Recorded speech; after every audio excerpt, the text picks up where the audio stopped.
Hello student, आज हम पढ़ेंगे सामाजिक विज्ञान। सामाजिक विज्ञान में खास तौर से इतिहास और अर्थशास्त्र। बोर्ड का परीक्षा होने वाला है, उसी के संदर्भ में हम लोग पढ़ेंगे, अभ्यास करेंगे। कौन कौन सा महत्वपूर्ण प्रश्न है वही प्रश्न हम बताएंगे, सभी प्रश्न नहीं बता पाएंगे और उसी के साथ साथ वैकल्पिक प्रश्न भी बताएंगे। चलिए पहला पाठ हम शुरू करते हैं। इतिहास का पहला पाठ है यूरोप में राष्ट्रवाद। पहले राष्ट्रवाद का अर्थ क्या है पूछता है कभी। राष्ट्रवाद क्या है? राष्ट्रवाद क्या है?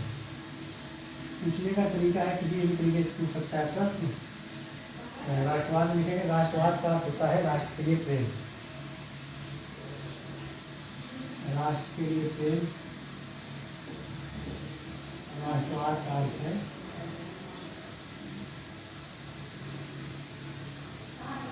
राष्ट्र के लिए प्रेम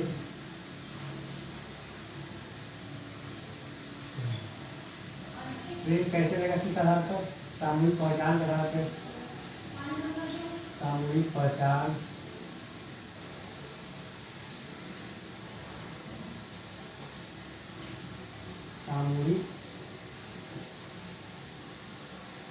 सामूहिक पहचान हो गया, भाषा हो गया, अपने भाषा के आधार पर। सांस्कृतिक पहचान,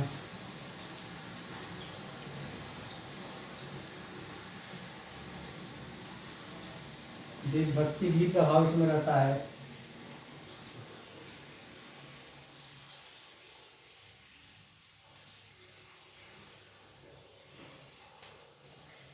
ये हो गया राष्ट्रवाद का। राष्ट्रवाद का अर्थ होता है राष्ट्र के लिए प्रेम करना है, और प्रेम किस आधार पर होगा? सामूहिक पहचान के आधार पर। अपना एक पहचान होगा, अपना एक भाषा होगा, अपनी एक सांस्कृतिक पहचान होगी। ठीक है, तो उस समय हुआ था क्या यूरोप में 19वीं शताब्दी में? उसमें यूरोप जो है छोटे छोटे राजतंत्र में बटा हुआ था। राजा लोग शासन करते थे, कोई उनकी पहचान नहीं थी। लेकिन बाद में धीरे धीरे क्रांति की वजह से, कई कारण था, फ्रांसीसी क्रांति था, मध्यम वर्ग का प्रभाव था, उसके वजह से लोगों के अंदर जो है राष्ट्र के प्रति प्रेम की भाव जागृत होने लगी और बाद में सभी लोग राष्ट्र के नाम पर संगठित होने लगे थे। तो उसी बारे में जानेंगे। पहला हो गया राष्ट्रवाद का क्या अर्थ है, इसके बारे में इतना समझ लेंगे, इतना लिख लेंगे। दूसरा क्वेश्चन पूछता है राष्ट्रवाद का कारण क्या था। दूसरा क्वेश्चन हो जाएगा राष्ट्रवाद का कारण। राष्ट्रवाद के उदय का कारण, ये प्रश्न इसमें कई तरीके से पूछ सकता है। उदय के कारण जैसे पूछेगा 19वीं शताब्दी में राष्ट्रवाद के उदय के क्या कारण थे, तो इसको हम हेडिंग डाल कर लिखेंगे।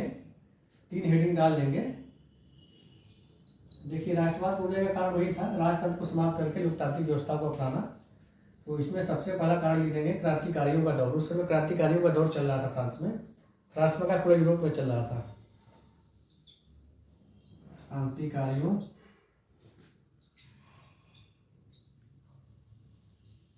का दौर। इसमें आप लोग लिखेंगे फ्रांस की क्रांति, फ्रांस की क्रांति,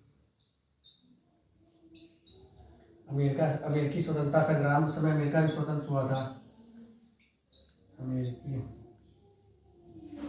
अमेरिका की स्वतंत्रता संग्राम।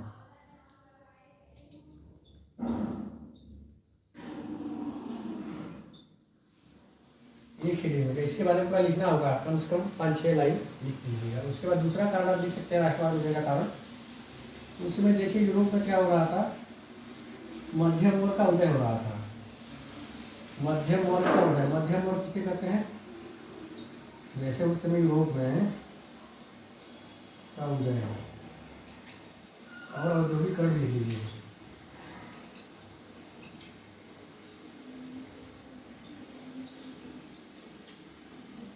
ये हो गया दूसरा हेडिंग। जैसे यूरोप में उस समय क्या था, 2 वर्ग था, एक अमीर वर्ग था, दूसरा गरीब वर्ग था। लेकिन बाद में क्या हुआ, जब औद्योगिकरण हुआ, नए नए उद्योग लगने लगा, उसके वजह से जो मध्यम वर्ग का वो लोग भी आने लगे, नए नए काम करने लगे, शहरों में जाकर बसने लगे, पढ़ाई करने लगे, शिक्षित होने लगे, जिसके बाद वो लोग जो है लोकतंत्र के बारे में जानने लगे। उन्हीं लोग के योगदान की वजह से फ्रांस में जाकर क्रांति हुआ था। तो मध्यम वर्ग का इसमें सबसे बड़ा हाथ है, मध्यम वर्ग का उदय और औद्योगिकरण। औद्योगिकरण जब हुआ था ब्रिटेन में सबसे पहले, औद्योगिकरण की वजह से जब बड़ा बड़ा कारखाना लगने लगा तो वहाँ पर लोग इकट्ठा होकर काम करने लगे। जब इकट्ठे होकर काम करने लगे तो अपने अधिकारियों के बारे में बात करने लगे। यही सब इनके बारे में लिखना है। तीसरा कारण लिख लीजिए, रूमानीवाद का प्रभाव। रूमानीवाद का प्रभाव। रूमानीवाद का मतलब होता है कलाकार, जो उस समय जो कला साहित्य के रहते हैं, लेखक होते हैं, दार्शनिक होते हैं, उनका ये प्रभाव होता है। उस समय यूरोप में बहुत से दार्शनिक हो गए थे, रूसो, मॉन्टेस्क्यू, वॉल्टेयर, ये सब दार्शनिक थे। उसके अलावा बहुत से कलाकार भी हो गए थे जो कि चित्र बनाते थे, चित्र के रूप में स्वतंत्रता को दर्शाते थे। उस समय का प्रसिद्ध चित्रकार था फ्रांस का फ्रेडरिक सारियू। इसने स्वतंत्रता देवी का चित्र बनाया था। इसी तरह से उस समय बहुत से कलाकार थे जो यूरोप के लोगों को प्रेरित किए कि आप स्वतंत्रता संग्राम करिए, एक राष्ट्र बनाइए जिसमें अपनी सामूहिक पहचान हो। इनका भी बहुत योगदान है, रूमानीवाद का प्रभाव भी। तो इसलिए इसमें 3 कारण आप लिख लीजिए। पहला हो जाएगा क्रांतिकारियों का दौर, दूसरा हो जाएगा मध्यम वर्ग का उदय और औद्योगिकरण, तीसरा हो जाएगा रूमानीवाद का प्रभाव। ठीक है, ये आपका क्वेश्चन जो है पूरा कंप्लीट हो गया, राष्ट्रवाद के उदय के कारण। इस क्वेश्चन को कई तरीके से पूछ सकता है, लेकिन पूछने का अर्थ रहेगा यही सब, यही सब चीज़ों के बारे में लिखना होगा। इसके बाद एक क्वेश्चन पूछता है फ्रांसीसी क्रांति के बारे में। फ्रांसीसी क्रांति के क्या कारण थे, उसको भी लिख लीजिए। तीसरा क्वेश्चन, फ्रांसीसी क्रांति के कारण।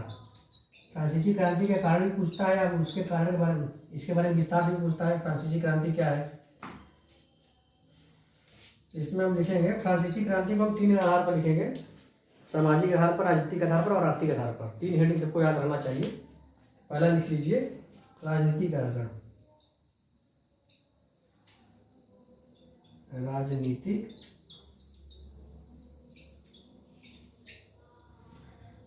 कारण में क्या लिखना है, राजनीतिक कारण में उसमें फ्रांस में जो राजनीति हो रही थी उसी के बारे में लिखना है। जैसे कि उस समय राजा जो था निरंकुश था, इसमें भी आप अलग अलग हेडिंग डाल के लिख सकते हैं। निरंकुश राजतंत्र था उस समय, राजा अपने आप को भगवान मानता था और राजा जो भी आदेश दे देता था उसको पालन करना पड़ता था उसको, प्रजा को। निरंकुश था, मनमानी आदेश देता था, जिसकी वजह से जो फ्रांस की जनता थी वो अत्याचार सहती थी और बाद में उनके मन में धीरे धीरे क्रांति करने का विचार आया। निरंकुश राजतंत्र लिख दीजिए। उसके बाद लिख सकते हैं आप निरंकुश राजतंत्र, अकुशल शासन प्रबंधन भी लिख सकते हैं। अकुशल शासन प्रबंधन मतलब शासन चलाने का ढंग जो है सही नहीं था, मनमाना शासन किया जाता था। जो अधिकारी कर्मचारी होते थे वो टैक्स वसूल करते थे गरीब जनता से और उस टैक्स वसूल कर अपने ऊपर खर्च करते थे, जिसकी वजह से प्रजा जो है हमेशा दुखी रहती थी। ये हो गया राजनीतिक कारण। दूसरा लिखिए सामाजिक कारण।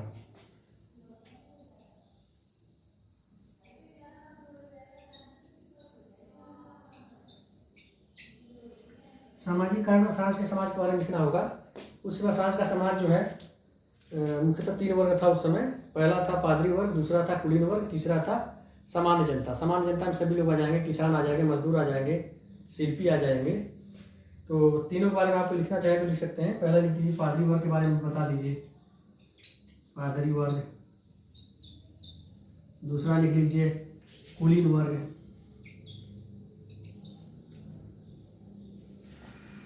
पादरी वर्ग, दूसरा हो जाएगा कुलीन वर्ग। तीनों के बारे में आपको लिखना होगा, 3-3 4-4 लाइन। तीसरा लिख दीजिए सामान्य वर्ग।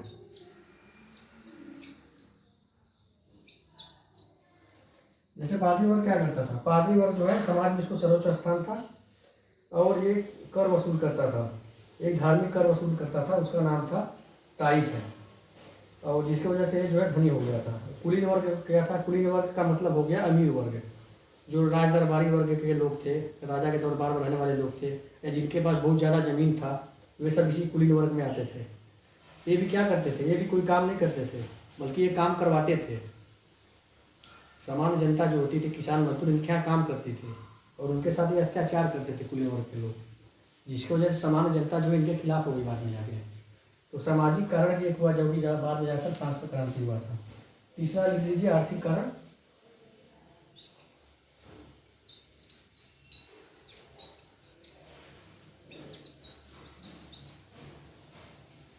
आर्थिक कारण का मतलब इसमें धन से संबंधित बारे में उसका लिखना होगा, उस समय आर्थिक स्थिति कैसी थी। इसमें अब लगाएंगे कि जो है उस समय जो है सामान्य जनता जो थी वो कर देती थी। कौन सा कर देती थी? टाइल कर देती थी। इसमें लिखिए सामान्य जनता जो है टाइल कर देती थी।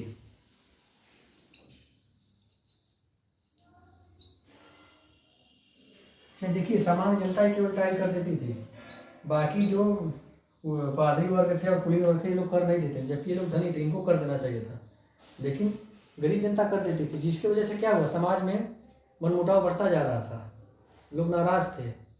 ज़्यादा कर देने की वजह से लोग एक तरह से एकजुट हो जा रहे थे कि बाद में जाकर वही क्रांति किए थे।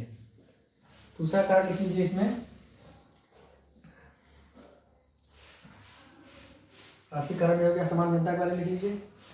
दूसरा इसमें लिख सकते हैं सैनिकों में असंतोष भी था उस समय, आर्थिक कारण इसमें माना जाएगा। सैनिकों का असंतोष।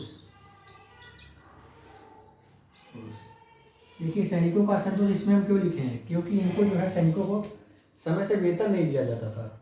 इनको वेतन नहीं देने की वजह से ये भी राजा से नाराज चल रहे थे, जो कि बाद में क्रांतिकारी आंदोलन में शामिल हो गए थे।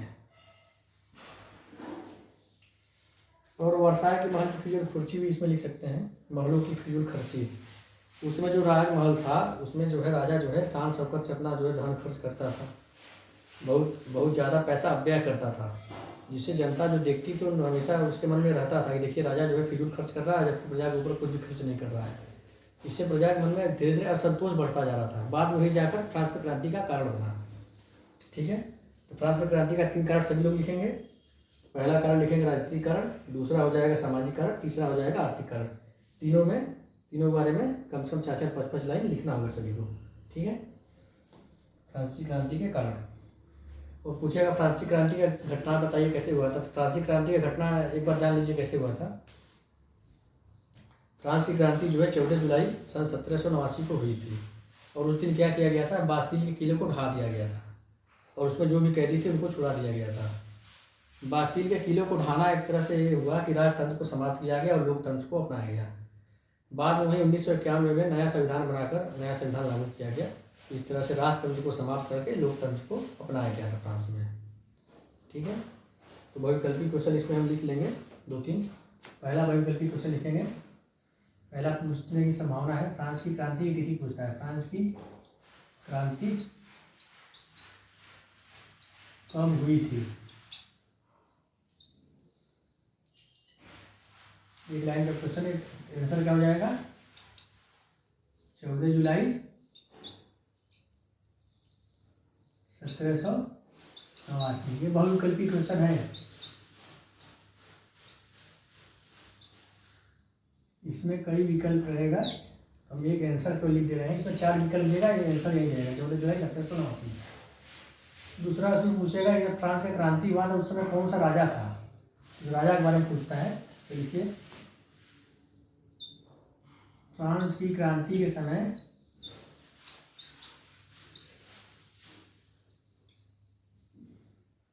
इस राजवंश का शासन था, आंसर हो जाएगा इसका। किस राजवंश का शासन था?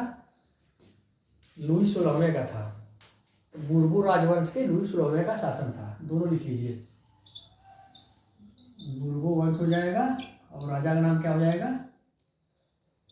लुई 16वां, लुई 14वां, लुई 15वां, लुई 16वां।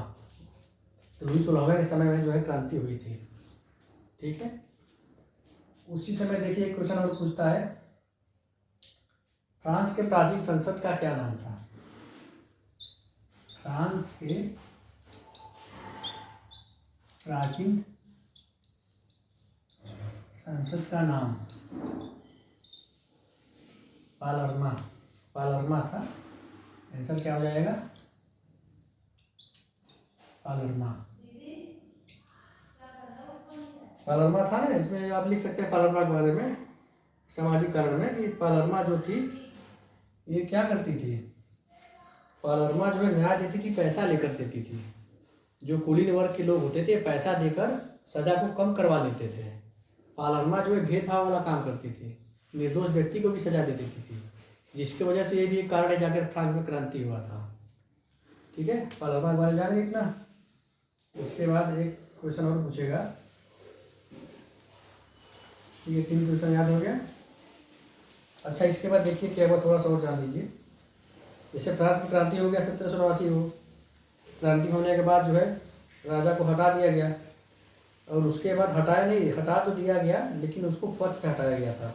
राजा को मृत्युदंड नहीं दिया गया था, मृत्युदंड बाद में उसको दिया गया, पद से हटा दिया गया और एक नया संविधान बनाया गया, 1791 में लागू किया गया। और संविधान लागू हो जाने के बाद जो है राजतंत्रात्मक व्यवस्था को अपनाया गया, मतलब राजा प्रमुख रहेगा लेकिन सारा अधिकार जो है जनता के पास रहेगी। इस प्रकार का जो है संविधान उस समय बनाया गया था। लेकिन 1751 के बाद क्या हुआ, मांग फिर उठने लगा कि राजा को यहाँ से हटा दिया जाए पूरी तरह से। राजा रहने से कोई मतलब नहीं है, जब हम क्रांति कर दें तो राजा को यहाँ नहीं रहना चाहिए। यानी कि फ्रांस की जो जनता थी वो चाहती थी कि राजतंत्र को पूरी तरह से समाप्त कर दिया जाए, गणतंत्र को अपनाया जाए, जिसमें राजा प्रमुख नहीं होगा, जनता ही मेन आदमी होगा, प्रमुख होगा। जैसे अपने यहाँ भारत में है ना, प्रमुख कौन है, राष्ट्रपति है। उसी तरह उस समय फ्रांस में प्रमुख कौन था, राजा था।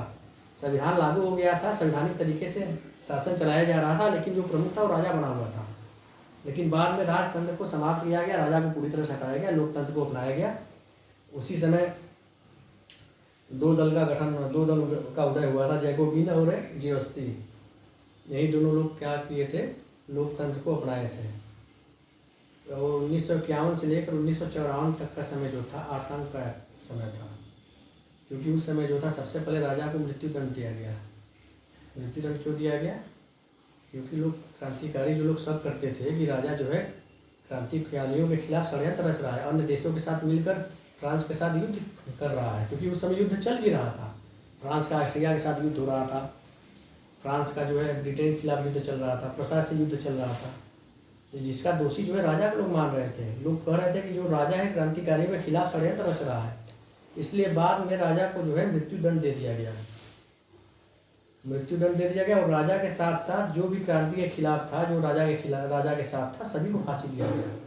1951 से लेकर 1994 तक का समय जो है आतंक का काल कहा जाता था। उस समय बहुत से निर्दोष व्यक्तियों को भी फांसी दिया गया था। अच्छा, उस समय फ्रांस में जो फांसी दिया जाता था उसको कहा जाता था गिलोटिन करना। गिलोटिन का मतलब होता है, गिलोटिन एक रहता है 2 डंडी जैसा बना रहता है। गिलोटिन के बारे में जान लीजिए। गिलोटिन जो है फांसी देने का काम करता था। इसमें 2 डंडी बना रहता था ऐसे, और नीचे लगा रहता था ऐसे नहीं करता। इसमें बीच में एक तेज धार वाला लगा रहता है, ब्लेड लगा रहता था, रस्सी से बना रहता था। इसमें अगर किसी व्यक्ति को फांसी देना होता था तो इसमें इसका सर रखवा कर ऊपर से जो है ब्लेड था जो ऊपर से नीचे गिरता था, उसका सर कट के अलग हो जाता था। इसे ही कहा जाता था गिलोटिन करना। तो उस समय जो है फ्रांस में बहुत धड़ल्ले से गिलोटिन किया जा रहा था। 2 वर्ष तक गिलोटिन किया गया, 1951 से लेकर 1994 तक। उस समय उसको आतंक का युग कहा जाता था। बाद में परंपरा जो है गिलोटिन की परंपरा जो है समाप्त हुई थी, उसका भी अंत हुआ था, क्योंकि जो गिलोटिन कराने वाला जो था, मेन जो आदमी था, मिराबियो था, वही करवा रहा था सबका गिलोटिन। बाद में मिराबियो को भी बाद में मृत्युदंड दिया गया। उसके बाद फ्रांस में क्या हुआ, कुछ देर के लिए गणतंत्र की स्थापना हुई, लेकिन बाद में क्या हुआ, नेपोलियन का उदय हो गया। नेपोलियन एक छोटा व्यक्ति था जो कि सेना में काम करता था, बाद में बड़े पद पर पहुंच गया। बड़े पद पर जब पहुंच गया तो बाद में क्या किया, फ्रांस के सत्ता को हथिया लिया और स्वयं वहाँ का राजा बन गया। नेपोलियन जो है बाद में फ्रांस का स्वयं राजा बन गया। 1904 में अपने आप को राजा घोषित कर दिया। तो उसके बाद नेपोलियन भी जो है 15 वर्ष तक शासन किया। यानी कि देखिए क्या हुआ, राजतंत्र से लोकतंत्र आया, गणतंत्र आया, फिर गणतंत्र से फिर क्या हो गया, राजतंत्र आ गया। नेपोलियन को क्या मान लिया, अपने आप को राजा मान लिया, यानी फ्रांस में फिर राजतंत्र लौट गया। नेपोलियन का जब उदय हुआ तो शुरू में उसने बहुत अच्छा काम किया। उसने कई लड़ाइयाँ लड़ी अपने आसपास के देशों को, जैसे फ्रांस हो गया, फ्रांस मतलब है जैसे प्रसा के साथ युद्ध किया, ऑस्ट्रिया के साथ युद्ध किया, इटली के साथ युद्ध किया था उस समय। तो इन सब राज्यों को युद्ध करके हरा के अपने राज्य में मिला लिया था और पूरी तरह से एक अच्छे ढंग से शासन चलाया। उसने उस समय कई सुधार भी किए थे, नेपोलियन संहिता जिसको कहा जाता है। सबसे पहले सुधार उसने क्या किया, जो फ्रांस में या जो अन्य देश में जो टैक्स लगता था अलग अलग, उसको एक समान बना दिया कि सभी जगह जो है टैक्स जो है एक समान लगेगा। दूसरा उसने सुधार क्या किया, उसने नाप तौल में सुधार किया। जो अलग अलग स्थान पर अलग अलग नापने का पैमाना था, जैसे किसी स्थान पर ये पैमाना था, किसी स्थान पर ये पैमाना था, सबको एक समान पैमाना में नियम बना दिया कि सभी जगह जो है नाप तौल का एक ही पैमाना चलेगा। तो नेपोलियन के अच्छा काम है। उसके अलावा नेपोलियन के राज में लोगों को ये महसूस हुआ, उनके मन में राष्ट्रवाद की भाव उत्पन्न हुई। क्यों राष्ट्रवाद की भाव उत्पन्न हुई? क्योंकि पहले लोग जो है अलग अलग छोटे छोटे राज्यों में बटे हुए थे। नेपोलियन जो है सबको क्या किया, नेपोलियन सबको एक बना दिया। उन लोगों के बीच में एकता की भाव उत्पन्न हुई थी। बाद में फिर नेपोलियन का जो है पतन हो गया। इसमें पूछता है क्वेश्चन,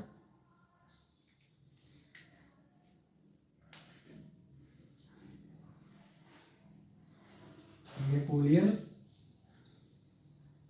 की पराजय कब हुई थी? नेपोलियन की पराजय जो है वाटरलू के युद्ध में हुई थी।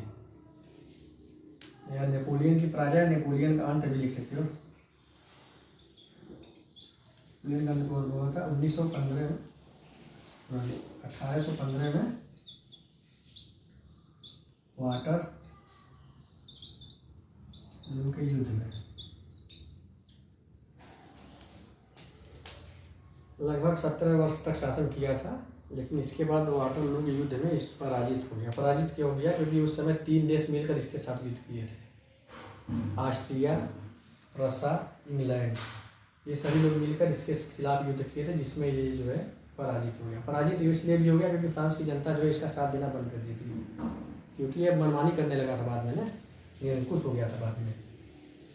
तो बाद में जब ये वाटरलू के युद्ध में पराजित हो गया तो उसके साथ फ्रांस के साथ जो है एक संधि किया गया, वियना की संधि। पूछता है क्वेश्चन, वियना की संधि,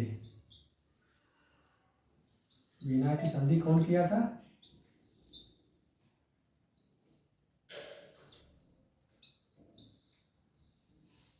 कब किया था? दोनों इसमें लिख लीजिए।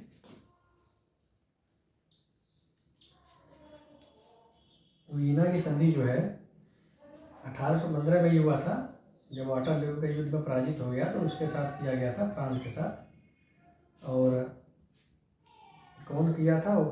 मैटरनिख ने किया था। मैटरनिख कौन था? मैटरनिख जो था ऑस्ट्रिया का प्रधानमंत्री था। 1815 ईस्वी में कौन किया था? मैटरनिख ने। मैटरनिख एक व्यक्ति का नाम है। मैटरनिख बहुत चालाक और कूटनीतिज्ञ था। इसने संधि किया, वियना की संधि। वियना जो क्या था, शहर का नाम है, ऑस्ट्रिया में स्थित था। और मैटरनिख कौन था? ये ऑस्ट्रिया का प्रधानमंत्री था, प्रधानमंत्री या वित्त मंत्री था, कुछ था वहीं पर, उसको ऊंचा पद मिला हुआ था। तो मैटरनिख जो है 1815 ईस्वी में वियना की संधि करवाया था। और संधि इस प्रकार किया था, जो फ्रांस पहले बहुत बड़ा देश बन गया था, सब अलग अलग कर दिया, सब जगह राजतंत्र स्थापित करवा दिया। जो फ्रांस का जो बहुत सा हिस्सा था वो प्रसा में मिला दिया गया। और जो इटली जो फ्रांस में शामिल था, इटली को ऑस्ट्रिया अपने अधिकार में ले लिया। इसके अलावा प्रसा का भी बहुत सा हिस्सा जो है इटली अपने प्रसा का बहुत सा हिस्सा जो ऑस्ट्रिया जो है अपने अधिकार में ले लिया था। यानी इस प्रकार से संधि किया था कि फ्रांस कभी दोबारा मजबूत न बन सके। ठीक है, ये इतना हो गया। इसके बाद हम लोग पढ़ेंगे 2 चीज़ और पढ़ेंगे, इसको मिटा देते हैं।